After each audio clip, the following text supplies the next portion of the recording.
Bhakta Giridhar, Shri Radha Govinda Jiyo Ki Jai, Shri Jagannath Baladev Subhadra Sudarshan Chakra Jiyo Ki Jai, Shri Giriraj Govardhana Ki Jai, Jai Shri Nitai Gauranga Ki Jai, Jai Shri Nishringa Bhagavana Ki Jai, Jai Srila Prabhupada Ki Jai, Srila Gurudev Ki Jai, Srila Bhakti Rakshak Sridhar Goswami Maharaj Ki Jai, Shri Rupanuga Guru Varga Ki Jai, Ananta Koti Vaishnava Vrinda Ki Jai, Samagata Gaur Bhakta Vrinda Ki Jai, Jai Shri Nitai Gaur Premanandi.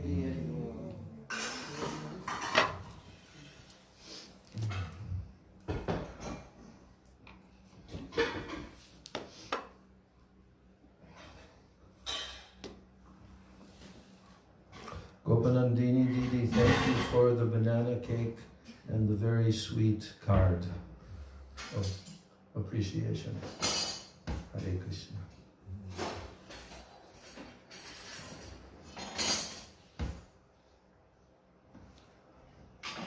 And whenever you want overripe bananas to bake some more banana cake, I can supply them.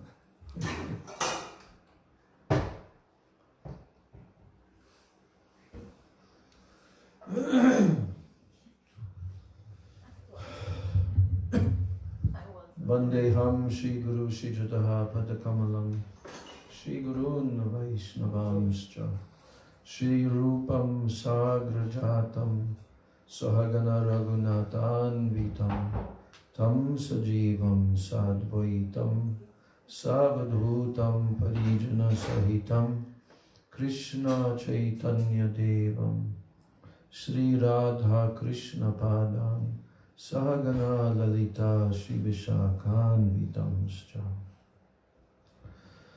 Om Jnana Timirandasya Jnananjana Shalakaya Chakshurunmilitam Yena Tasmai Shri Gurave Namah Vancha Kalpatarubhascha Kripa Sindhubhya Evacha Patitanam Pavanebhyo Vaishnavebhyo Namo Namah Namo Mahabhadanaya Krishna Prema Pradayate Krishnaya Krishna Chaitanya Namane Gauratishe Namah He Krishna Karuna Sindho Dinabandho Jagatpate Gopesha Gopika Kanta Radha Kanta Namostute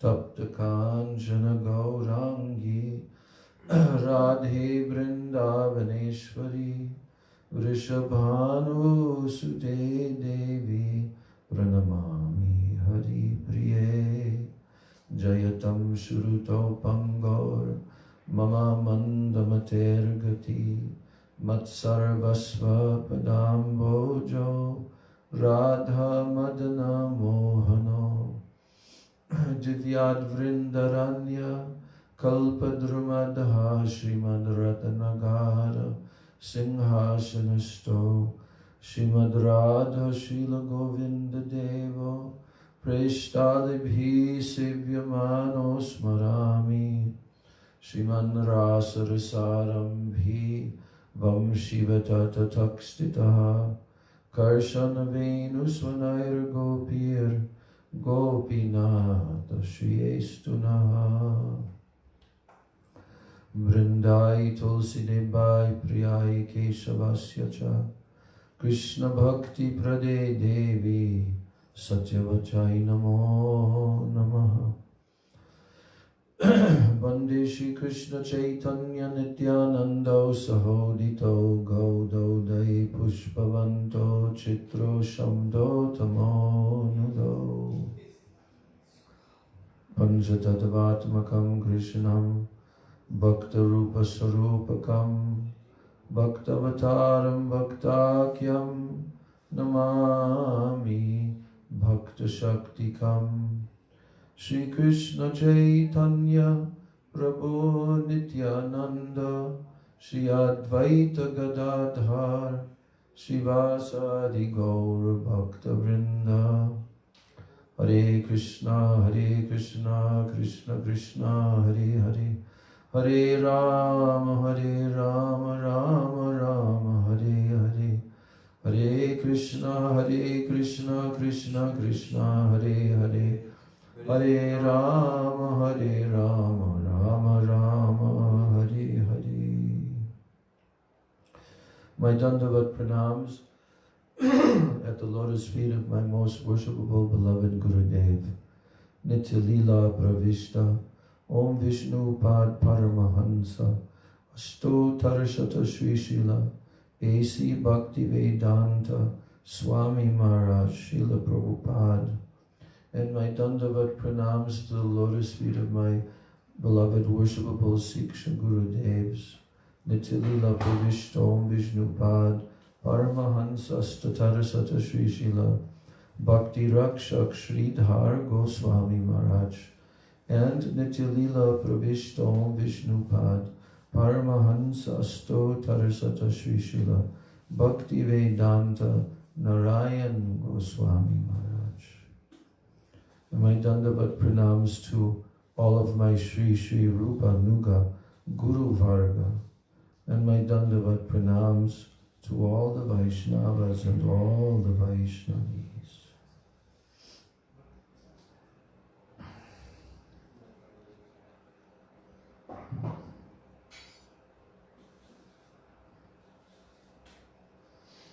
So we're continuing with our reading of the 64 limbs of Bhakti. Actually, I was reading ahead, and there's still 80 more pages to complete these two verses, two limbs, two items, right? Because we only have two more left. After tat tat karma pravartanat, then comes what? No, sangha tyagat. The jana sangha is in the previous verse. Sangha tyagat and sato vritti. But there's 80 pages of commentary for that. We're so fortunate to hear all the essential fine points from none other than Srila Sachidananda Bhakti Vinod Thakur, the seventh Goswami. I'm very happy that they included this book in Gurudev's Upadeshamrita. It's an entire book actually. Bhakti Aloka means light on Bhakti. Now, yesterday we read that it is imperative, well, first of all, we read one should not cause anxiety to anyone. Then we read it is imperative to give up seva aparad and the 10 nam aparads. And he made a quite serious statement. Srila Bhaktivinoda Thakur quoted from the Padma Purana. Yeah, Padma Purana. And then he said, the conclusion is that if one takes shelter of Sri Hadi, then all types of offenses are vanquished. All seva aparads committed while serving Bhagavan are destroyed by taking shelter of Sri Nam. So, first of all, if one takes shelter of Sri Hari, then all types of offenses are vanquished. Then he says, all seva aparads committed while serving Bhagavan are destroyed by taking shelter of Sri Nam. Nam alone delivers the Vaishnavas, but on the condition that they give up all kinds of offenses. At least for myself, that has not yet happened. So I remain in an undelivered condition. But nevertheless, Nam alone delivers the Vaishnavas, but on the condition that they give up all kinds of offenses. Not such an easy thing. Now, what if they don't give up all kinds of offenses? Here there's a statement telling what happens if one does not give up all kinds of offenses. He says if they do not, they will surely fall down, despite chanting the name of Bhagavan. Remember yesterday we asked a question, how does that sit with you? Now we heard it again a second time. Any other new impressions coming from hearing this 4-sentence paragraph? Help.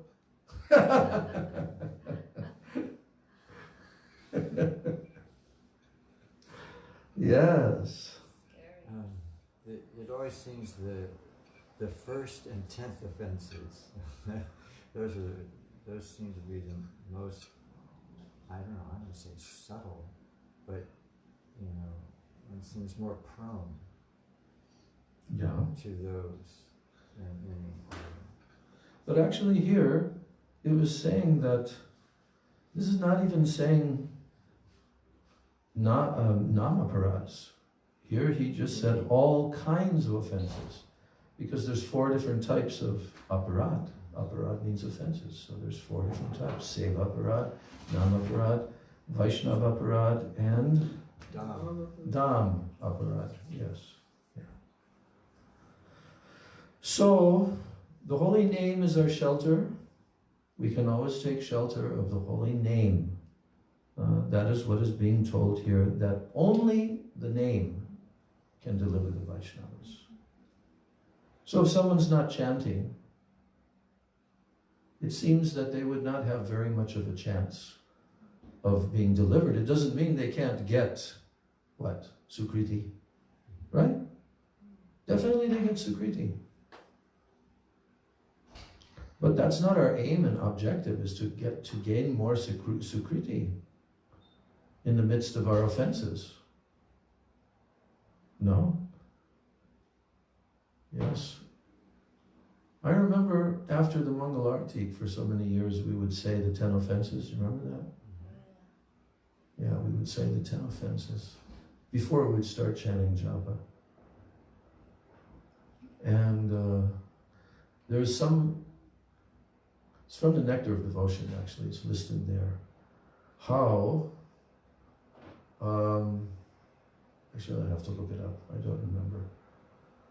But we would read the 10 offenses and then we would also read the 11th offense. No, not in that category. But it is also an offense to be inattentive while chanting.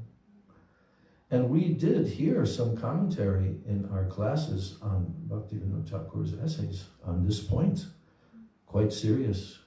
Inattention can bring about your inability to chant pure Nam. Inattention. Is that inattention not really part and parcel of the 10th offense, though? Well, it's a little bit separate, but you can say that it's there within that. You want to tell the 10th offense? To maintain material attachments, even after understanding so many instructions on this matter. But I've heard that means that while chanting, you're thinking of your material attachment, or the bank balance, or family, all these things that might be there, or work, whatever kind of material attachment there is, that you're thinking about something other than the beautiful name, and thus the form and qualities and pastimes of Krishna, being inattentive. But then when you're not chanting, it's okay? To maintain, what you're saying is that while you're chanting, you shouldn't be thinking of them. But what about when you're not chanting? Well, is it okay to maintain material attachments? It's not an offense to the holy name, is it necessarily? Well, when you commit Vaishnava Parad, Are you chanting the holy name? Okay. If you want to apply Yes. these things to just Yeah. while you're chanting, Yeah. that ain't gonna work. No. No, all of them are our whole life. Just like to disrespect the Vedic literatures or Guror Avagya, that can be done at any time. All of these will make it not possible for us to chant offenselessly. But it's still stated here that Nam alone delivers the Vaishnavas, but on the condition that they give up all kinds of offenses. Yeah. Is it possible to give up all kinds of offenses without taking shelter of Harinam? No. Is it like they rely on each other, right? It's like Well, they're not... just like, if we examine the list of 10 offenses, we will see that any of those offenses can be committed at any time, not just while we're chanting. And they are committed, mostly, when we're not chanting. Now, the chanting, and this is like a very broad discussion because we could open up the entire book of Srila Bhaktivinoda Thakur, where Haridas Thakur is giving his commentary to Mahaprabhu on how to chant without committing the 10 offenses to the holy name. So it's a broad topic and subject matter. But it is always told that by constant chanting, then gradually the heart will become purified, the offenses will go away. So that is the only shelter. And that's the only means of success, is constant chanting. It's not that we're going to be in our stage of committing so many different offenses and the next day we're going to sit down and say, okay, now I'm going to chant the pure name of Krishna. No. It will take tremendous surrender. The whole mood has to be there. Pure chanting is not just tongue deep, as Srila Sridhar Maharaj used to say, And it's not just the syllables, but the whole mood of surrender has to be there. And the whole Sikshastakam of Chaitanya Mahaprabhu is our instruction, how one day to chant the pure name of Krishna. And that will come when we can chant constantly. Otherwise, why does the third verse of Sikshastakam tell us, Kirtaniya Sada Hari? That's only the very beginning of Madhyam Adhikar. Sada Hari means always. And it means pure name.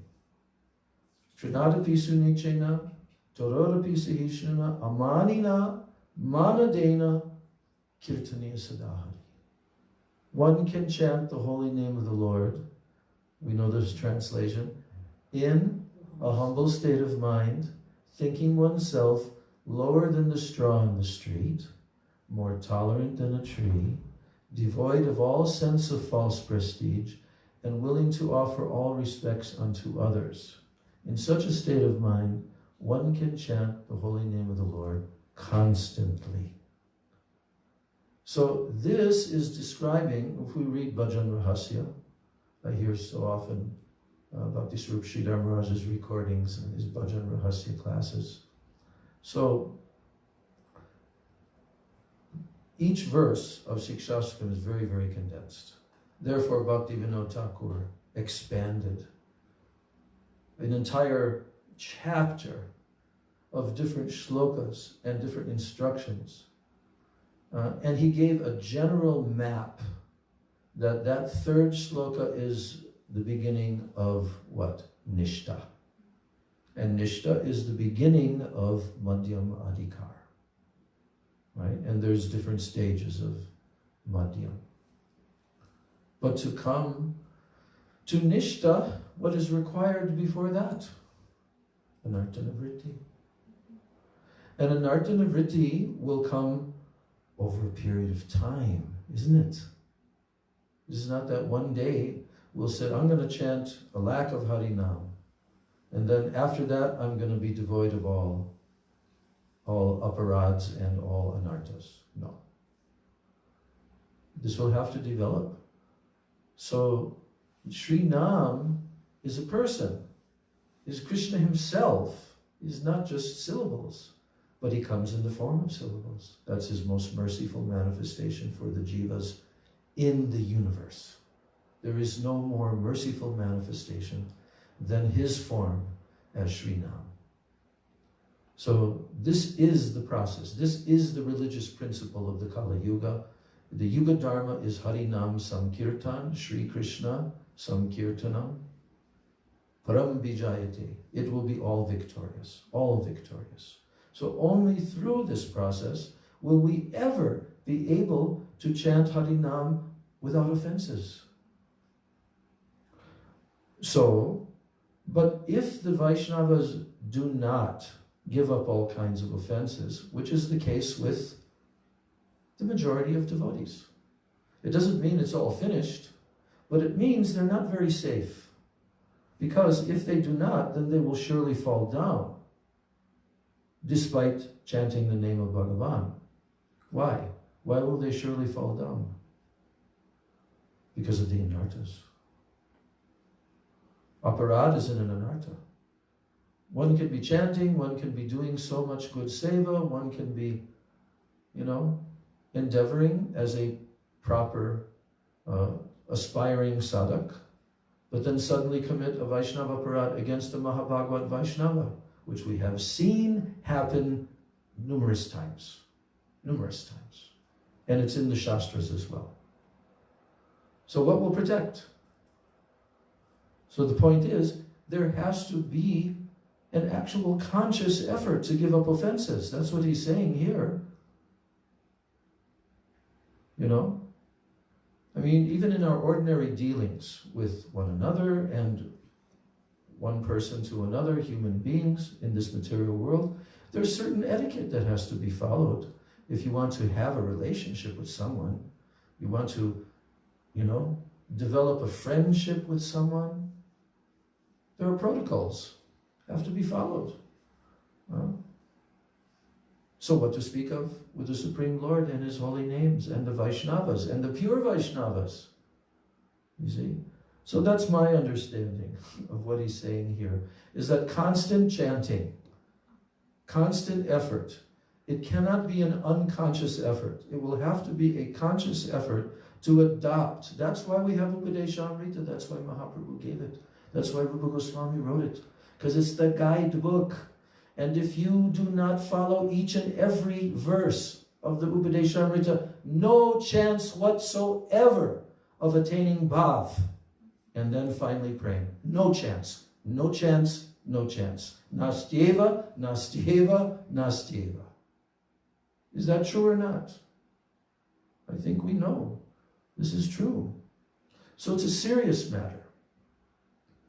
But if someone is saralata, you know the meaning? Huh? Simple. Yes, saralata, simple. Mahaprabhu said this is the symptom of a Vaishnava. Not crooked heart, not deceitful. Little deceitfulness is there in all the conditioned souls. But the pure Vaishnava is absolutely saralata.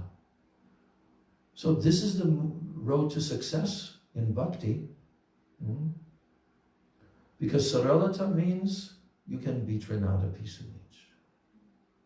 And without that, you can never chant the holy name purely. So anyway, we'll move on, because the next point is a very big one. Refraining from criticizing Vaishnavas and Vishnu and taking shelter of the lotus feet of Sri Guru. A sadhak. A sadhak is not to hear any blasphemy of Krishna or Vaishnavas. And not only it is that he is not to hear it, but he must leave that place where such blasphemy is spoken. He must leave that place. If someone does not leave that place, they will be infected. This is the worst virus ever to hit the universe. If you are near it and you don't go away, then you'll be infected. You'll get reaction. Very serious matter. Those who have weak hearts, Hridaya Darbalyam, right? That's one of the 4 types of anarthas. Hridaya Darbalyam, weak heart. Those who have weak hearts, and they hear blasphemy of Krishna or Vaishnavas out of fear of transgressing social etiquette, eventually they leave bhakti.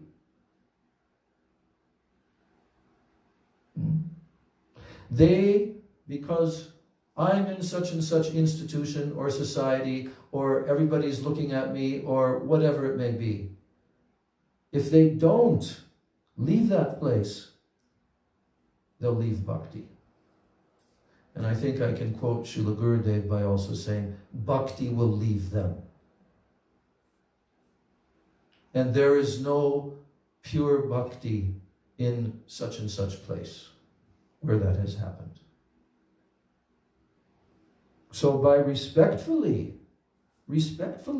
practicing the aforementioned 20 limbs of bhakti, now we're at that point, the 20 limbs, we've completed all, that's up to this point, 20 of the 64. So by respectfully practicing the aforementioned 20 limbs of bhakti, bhakti is awakened. Bhakti is awakened. The mercy of Krishna is the root cause of the awakening of bhav. Sorry, actually, I didn't see the word. I think because my microphone was blocking it a little. I'm again reading this. By respectfully practicing the aforementioned 20 limbs of bhakti, bhav is awakened.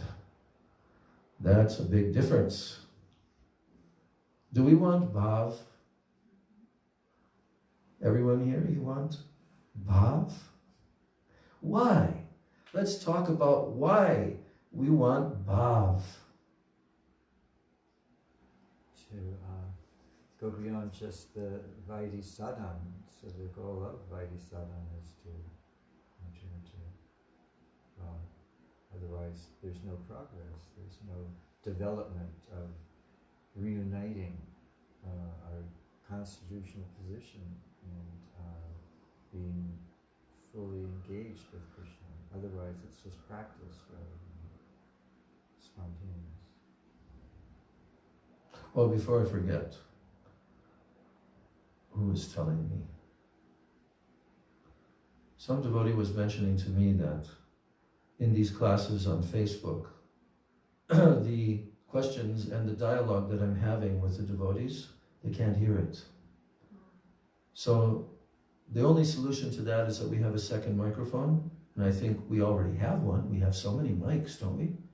So from now on, I'm going to bring that microphone will be here, because otherwise they can't hear the dialogue that's going on. Yeah. So. I can bring it. Yeah. Thank you. Okay. Yeah. Any other? Why do we want bhav? What is bhav, and why is it such a desirable thing? Why do we want that? It's like the nectar of the relationships, that love and That's our nature. It's the innermost necessity for fulfillment. The most necessity, yes, for fulfillment. What is bhav, by the way? What is it? There's a definition verse given by Rupa Goswami. The definition of bhav. Spiritual motion that's preliminary to praying. Yeah. Well, there's a shlok which gives a lot more detail. It's a really good shlok to learn. Shuddha sattva visheshatma. Prema Suryamshu Samyabhak Ruchi Vis Chitta Mashrinya Krid Aso Bhava Uchate. This is a great shloka. Gurudev quizzed us on this a few times, on morning walks also. Shuddha Sattva Visheshatama. What is Shuddha Sattva? Pure goodness, transcendence. What is Sattva? Existence. Shuddha Sattva means pure existence. The opposite of pure existence is Mishra Sattva, mixed. So the whole transcendental world is Shuddha Sattva. Now, Rupa Goswami has added a word, Vishesh Atma. Shuddha Sattva, Vishesh Atma, means a very specific transformation of Shuddha Sattva. And the acharyas have explained that that transformation is like a ray of the sun of prema. And in fact, it is a particle of the ray of the sun of prema. Because the next line says, Prema Suryamshu Samyabhak. Prema Surya means the sun of prema. Amshu means particle. Prema Suryamshu Samyabhak. That it manifests from the ray, from the sun of prema, and it is a transformation of pure spiritual Shuddha Sattva, pure goodness, pure existence. What's the difference between Shuddha Sattva and Vishuddha Sattva? Oh, Vishuddha is even more emphasis. Well, I'm not a Sanskrit scholar, so I don't want to attempt. But Shuddha and Vishuddha means even more. Vishuddha. Even more pure. Yes, sometimes it's called Vishuddha Sattva. Jai Shri Radha Govinda Jiu Ki Jai. So, just to complete this shloka, this phenomena that we call bhav is described here, and Gurudev has given a further description from the commentary of the acharyas on this verse, that just as in the sun rays there are tiny little particles, atomic particles of that energy coming from the sun, so the eternal associates of the Lord have their particular relationship, their rasa with Krishna. And the sadhak who is in this world, and his aim and objective, because, by the way, there's another verse that also describes who is a sadhak and what is sadhana. All of these different definition verses are there by Rupa Goswami. So, one can be called a sadhak when the object of one's sadhana is to attain bhav. That is the stage of sadhana. Sadhana, bhav, and prem. Sadhana bhakti, bhav bhakti, prem bhakti. So the objective is to arouse these transcendental emotions. But this cannot be done on our own. We can hear from the lips of Rasik Vaishnavas, and this will give us impressions. But we'll have to practice the process. And as the sadhak, practices this process of sadhana bhakti, then by very good fortune, and hearing from the Rasik Vaishnavas, he may then attain attraction in a natural way, to Krishna's pastimes, the sweetness of Krishna's pastimes. And then that becomes his qualification for beginning to practice Rag Anuga sadhana bhakti. Otherwise it will be Vaidhi sadhana bhakti, until this desire, this greed, literally greed, lobha is the qualification. So that devotee, from that stage where greed comes in the heart, it may come even in lower stages, Gurudev said. He said it can touch there. He says sometimes this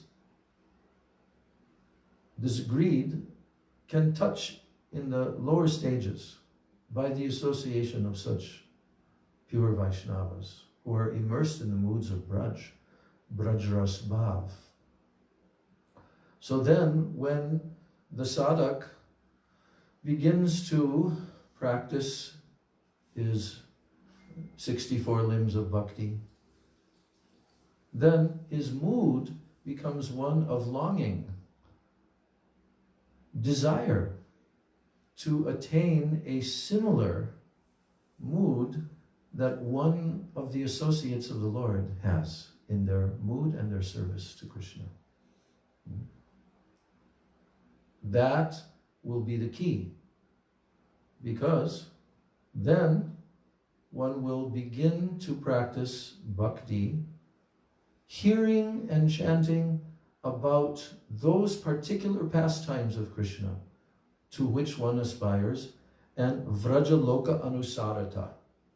Anusarata, to follow the moods of vrajaloka, those personalities who live in Braj. Now, extending this further through the stages of Nishta, Ruchi, and Asakti, then gradually that becomes more intensified. This desire to serve Krishna in those moods of one of the eternal associates.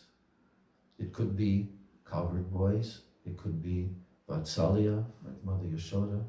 All this is described in the purport of the 8th shloka of Upadeshamrita by Srila Bhaktisiddhanta Saraswati Thakur, Bhakti Vinod Thakur, our Srila Prabhupada's purport. It is all described there. How the devotee will become attracted to serving Krishna in one particular rasa. And in our line, we know that what really our acharyas have come to give us is this mood of Manjari Bhav, particularly. And that's what Chaitanya Mahaprabhu specifically came to give. Samarpaitum unata ujjvala rasam swabhakti shriyam. The beauty of Srimati Radhika's own bhakti, her Mahabhav. The beauty of that is the mood of the Manjaris. So, back to this verse, the definition verse of Bhav. How does this apply?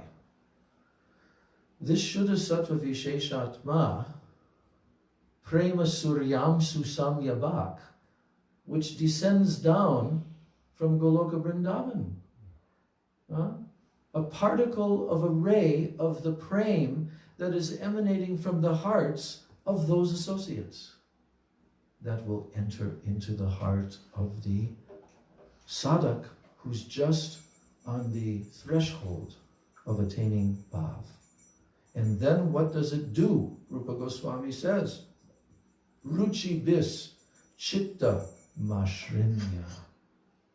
When that particle from their hearts enters into the heart of the sadhaka in this level, then what takes place?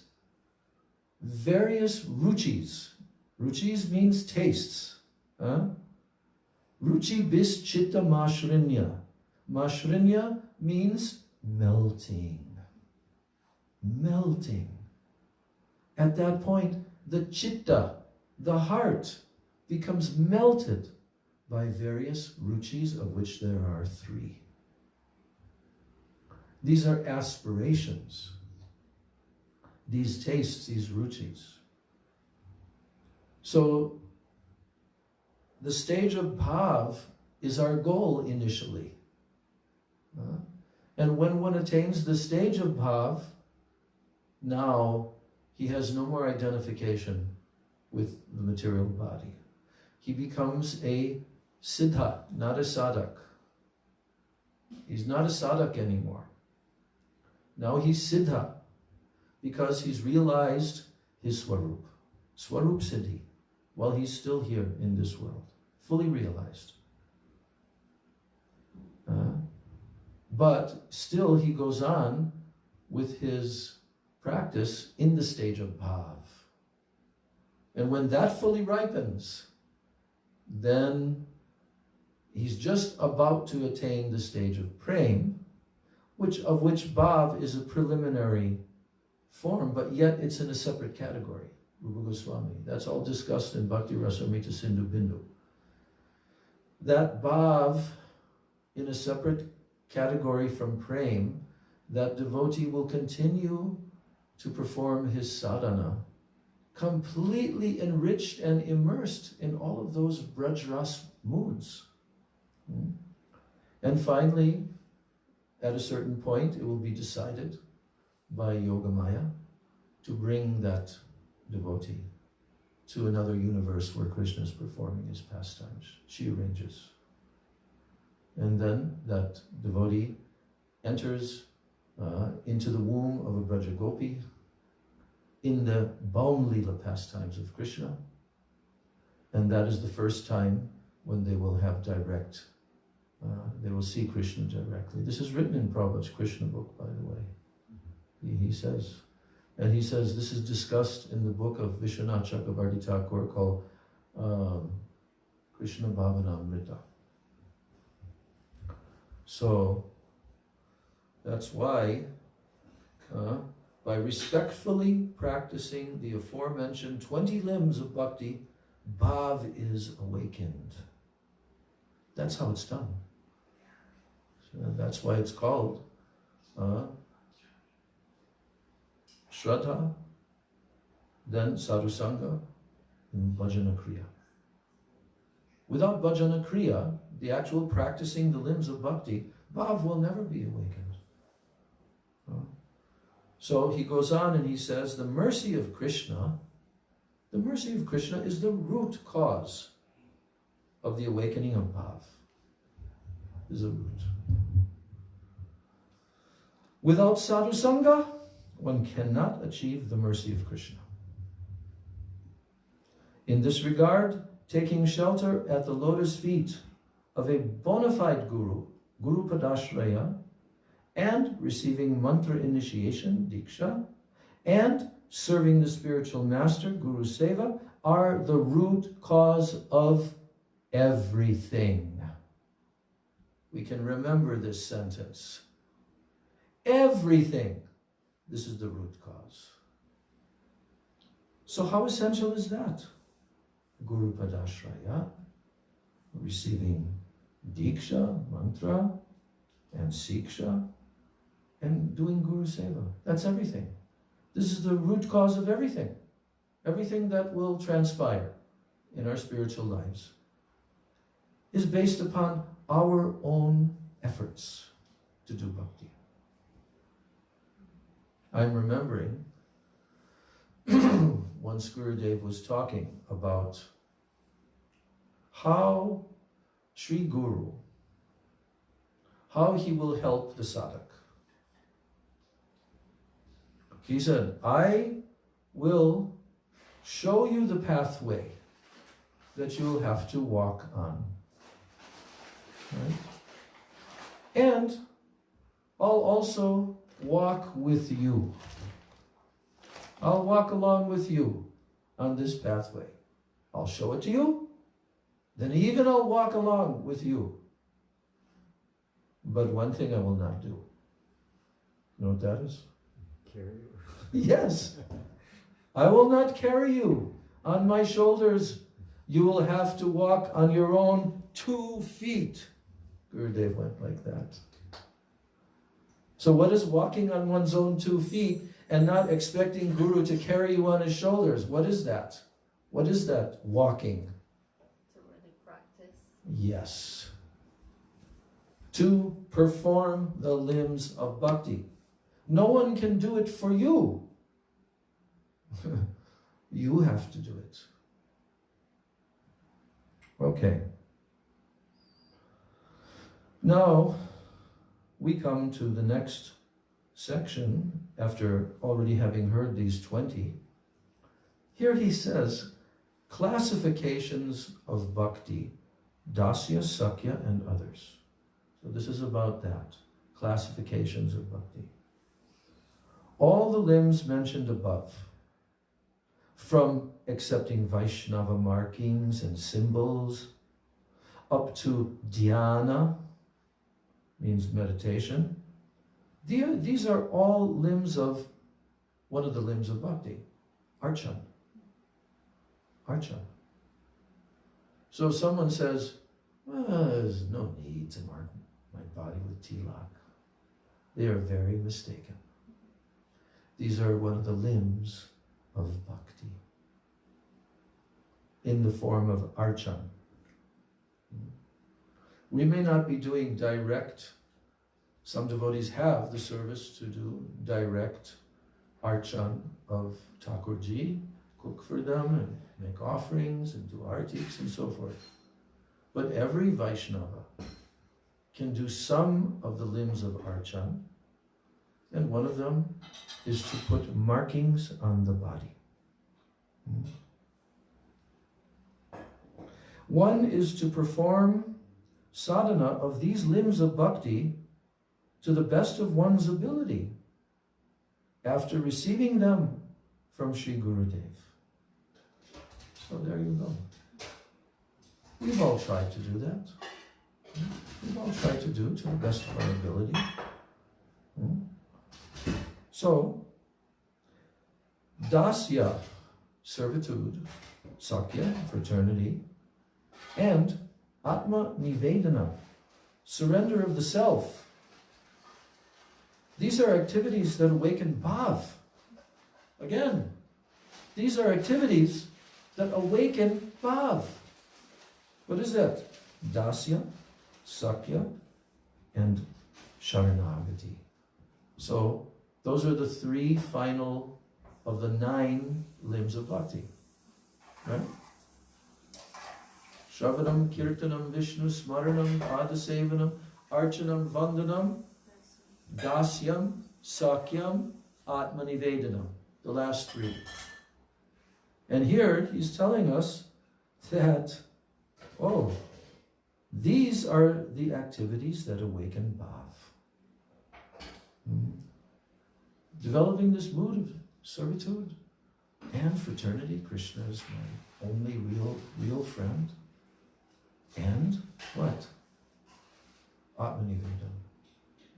Fully giving one's self. That will awaken bhav.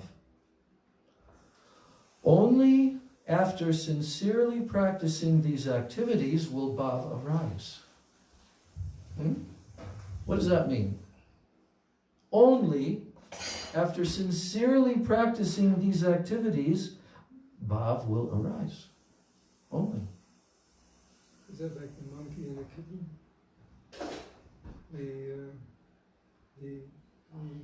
The monkey is sincerely applying, and mercy comes from seeing our endeavor, like nobody should. Yeah. The 2 fingers. Yes. That's true. You hit it on the head, actually. Only after sincerely practicing these activities will bhav arise. So, we can know it for certain that the process that has been given to us, the directives given to us from Rupa Goswami, Bhakti Rasamrita Sindhu, Upadeshamrita, Chaitanya Charitamrita. What has been given to us is actually the entire process. The entire process. Very clearly laid out for us. But Bhaktivinoda Thakur is giving special impetus here and special emphasis of how necessary it is for a devotee to adopt these principles and practice them sincerely. Only after sincerely practicing these activities will bhava arise. And that depends on who? We already heard, Krishna.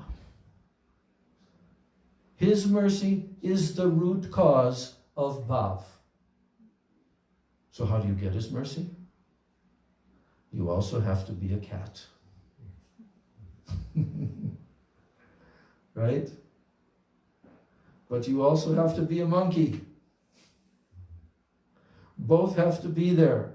Not one finger, both. So, what does the cat do? He surrenders to the mother too. That's right.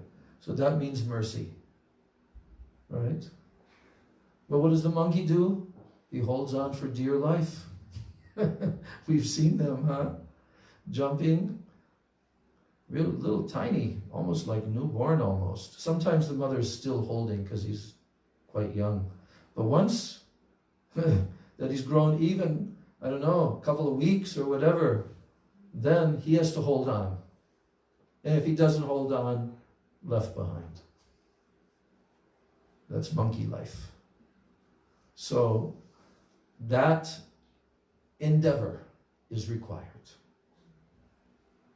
So it's really good that you brought that up. Those two things. We should always remember that.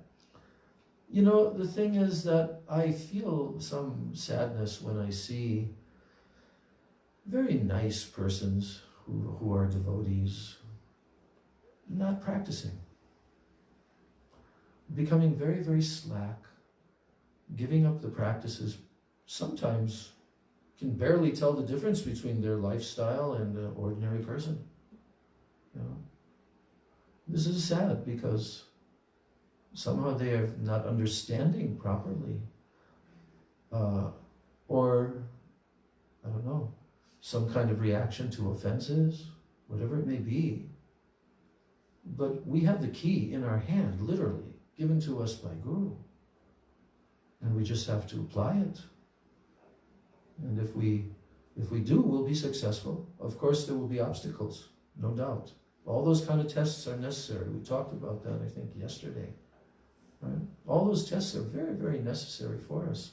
And it's actually Krishna's mercy. But once one has passed those tests, Krishna's mercy comes and you'll attain bhav. It is guaranteed. So, if we're not attaining it, then we should know, oh, Rupa Goswami has said that these 6 things will destroy bhakti. Let me check this out. Am I doing this? Atyahara, prajalpa, niyama. Yes, I'm doing.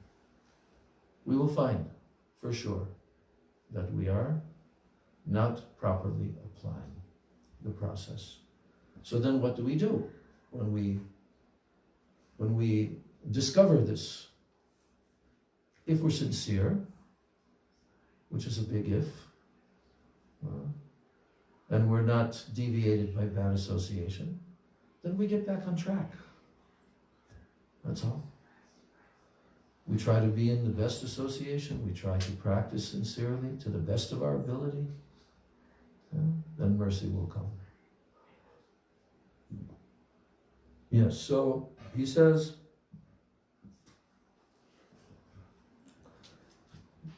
only after sincerely practicing these activities will bhav arise. They are considered to be sadhana bhakti only when one is at the stage of sadhana. Yes.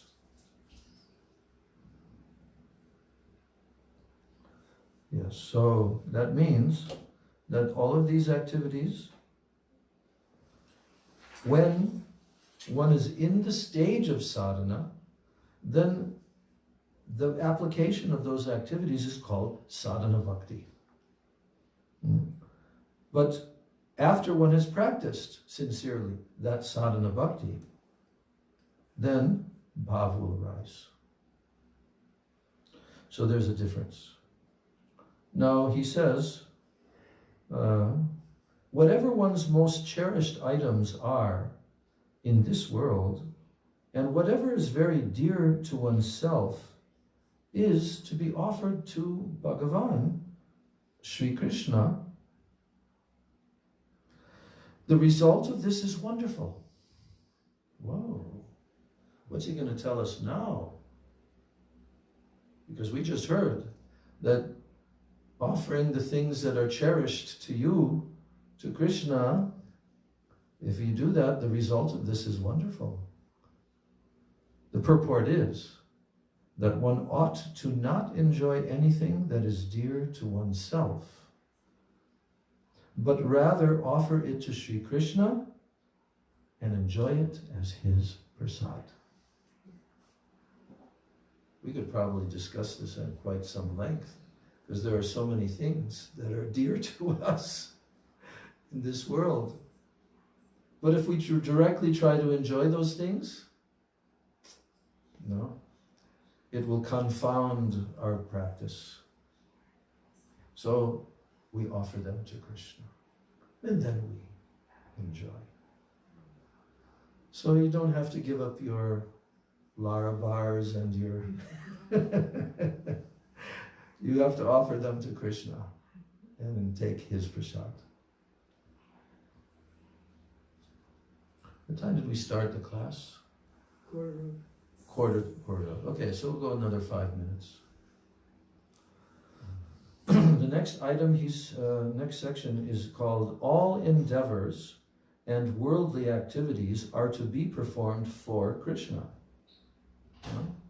For Krishna.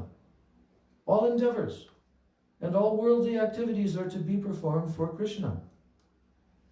Now he's explaining that one can attain true auspiciousness only when all of one's endeavors, worldly and spiritual, are performed for the sake of Sri Krishna.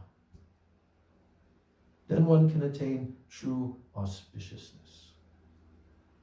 So it is said in the Narada Pancharatra, Lokiki Vaidiki Vapi Ya Kriya Kriyate Mune Hari Sevanukulaiva Sri Karya Bhaktim Ichchata. So this is from Narada Pancharatra. It's quoted in the Bhakti Rasamrita Sindhu. The purport is that whatever activities one performs, be they worldly, that's called lokik. Lokik means worldly. Be they worldly or prescribed Vedic regulations, which is called Vaidika. So, whatever activities one performs, be they lokik or Vaidika, they are not to be performed with the sentiment of being averse to Krishna. The sentiment of being averse to Krishna. Krishna Bahira Mukata. It is proper to always perform them in such a way that is favorable for Krishna Seva.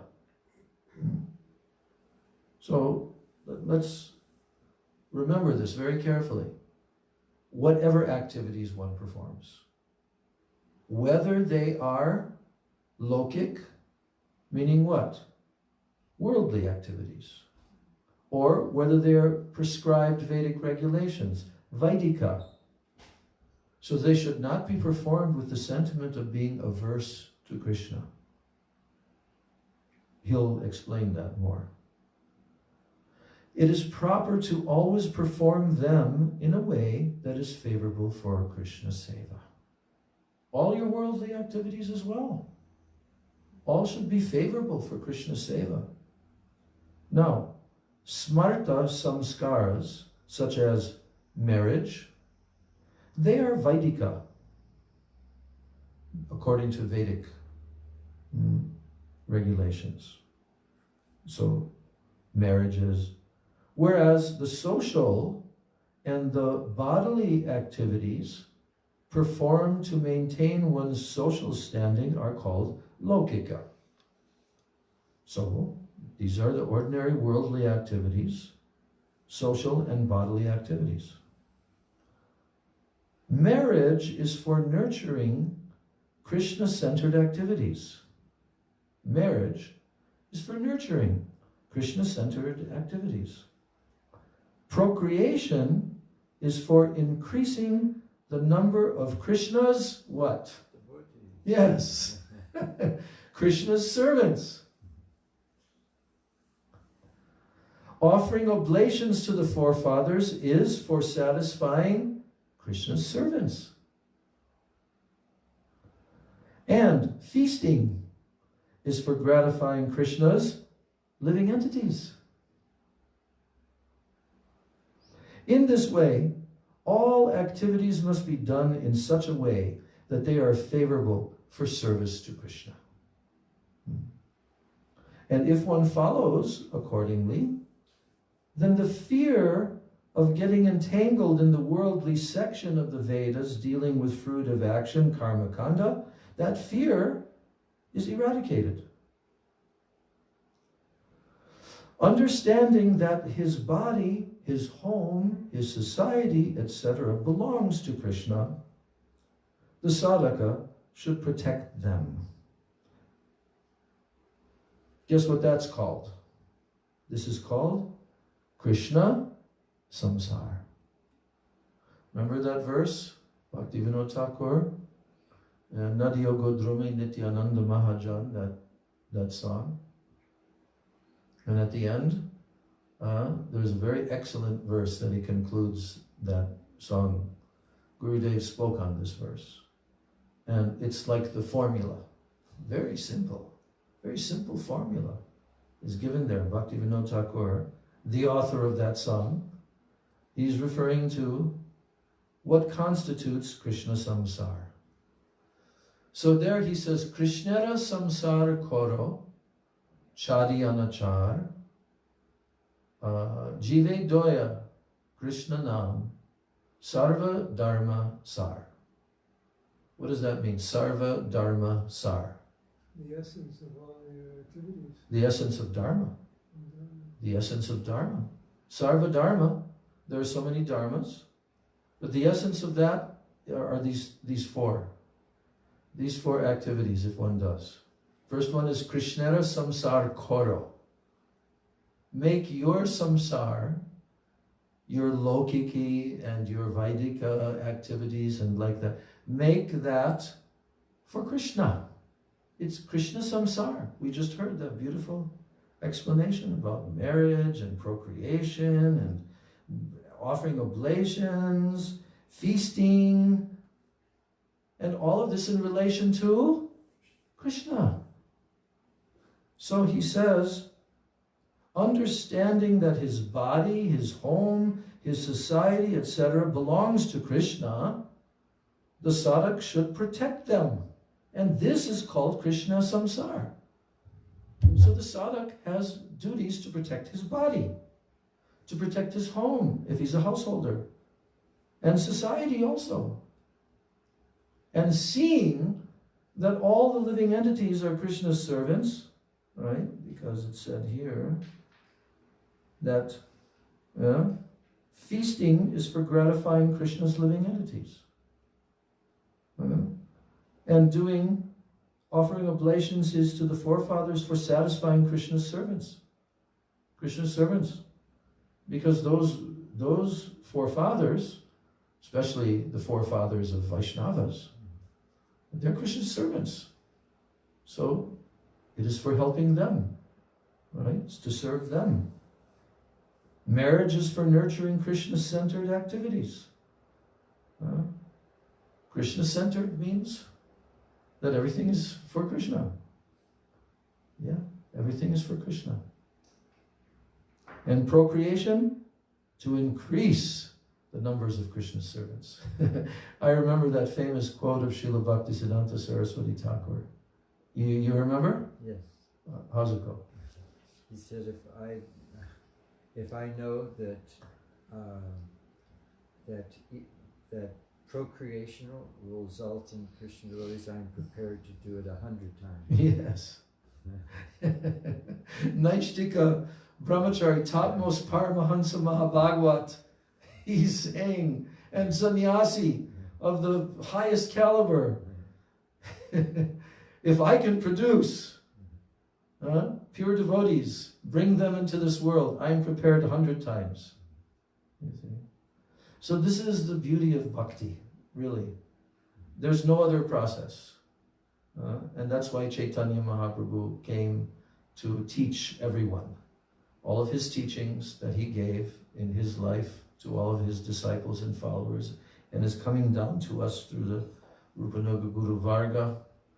They're all for coming into this pathway of living our lives for Krishna in a very beautiful, sweet, and simple way.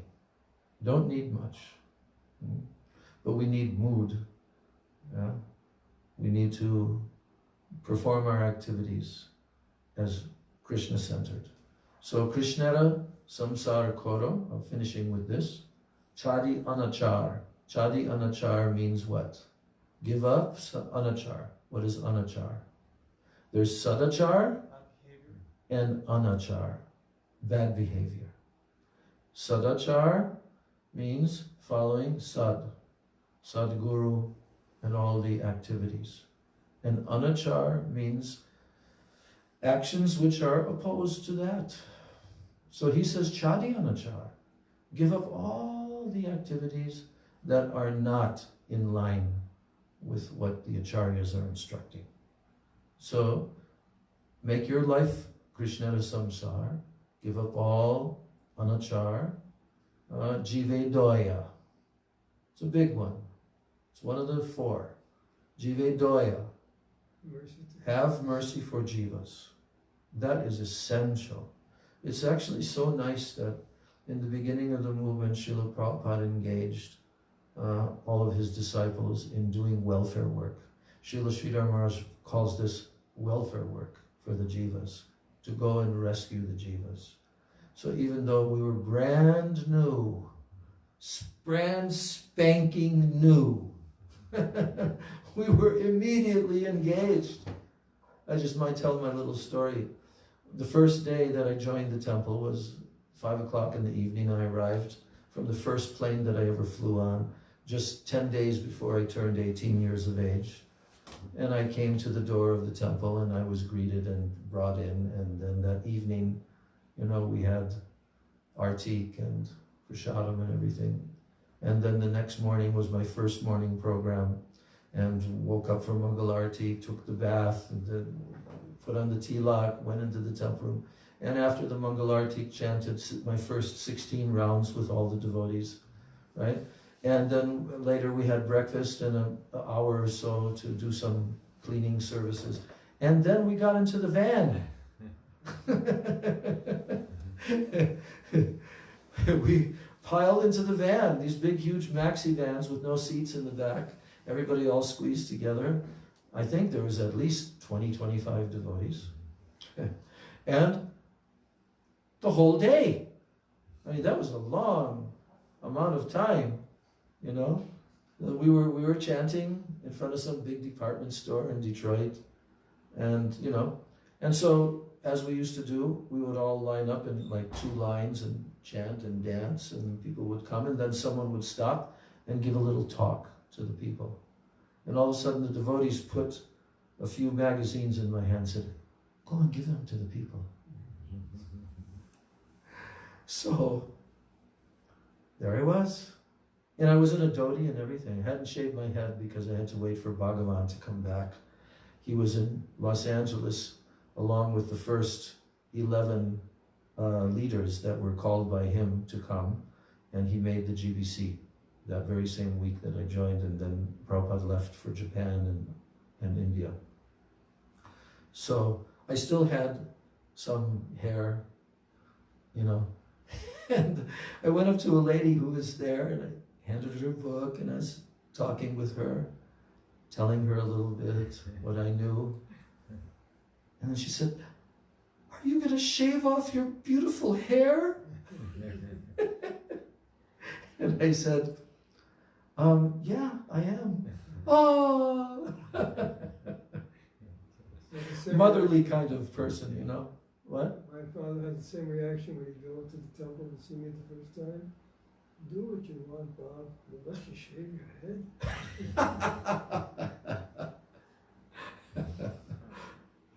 Yeah, hasn't times changed? Now people, probably like, I don't know, 30 or 40% of the male population of the world shaves their head. Yeah. You know. So anyway, yeah, Jive Doya. Prabhupada engaged us in being placed in a situation of having such a great gift to give to anyone, and literally being put in that circumstance on the streets, in the public, you know, and that went on for years and years. From vans to buses to trains to airports. I guess the only place we didn't do it was on the airplane. After the plane takes off. Excuse me, ladies and gentlemen. Like we did in the subways. I know you're tired, had a rough day, but...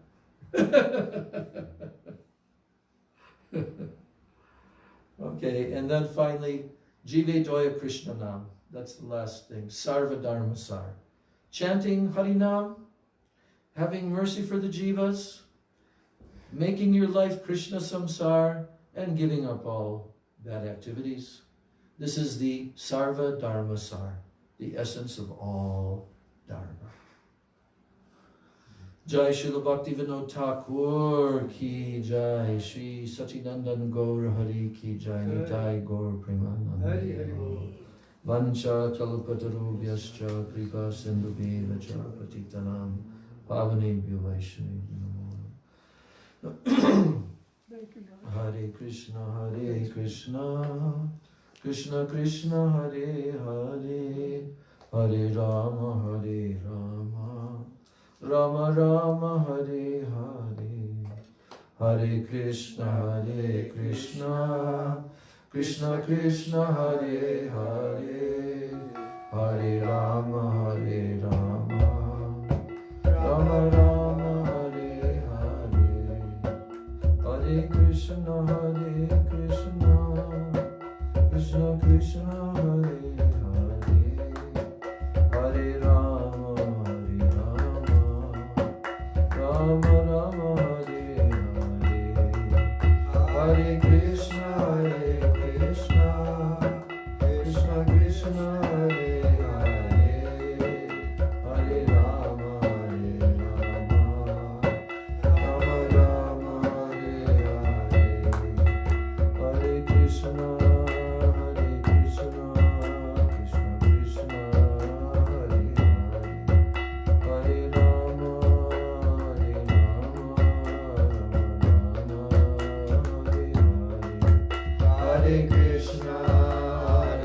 Krishna, Krishna Krishna, Hare Hare, Hare Rama, Rama Rama, Nitai Gaura Hari Bol, Hari Bol,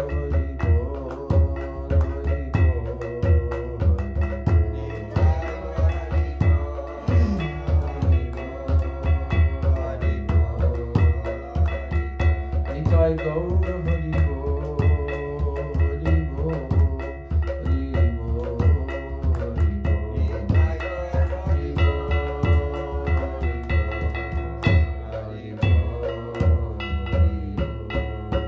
Nitai Gaura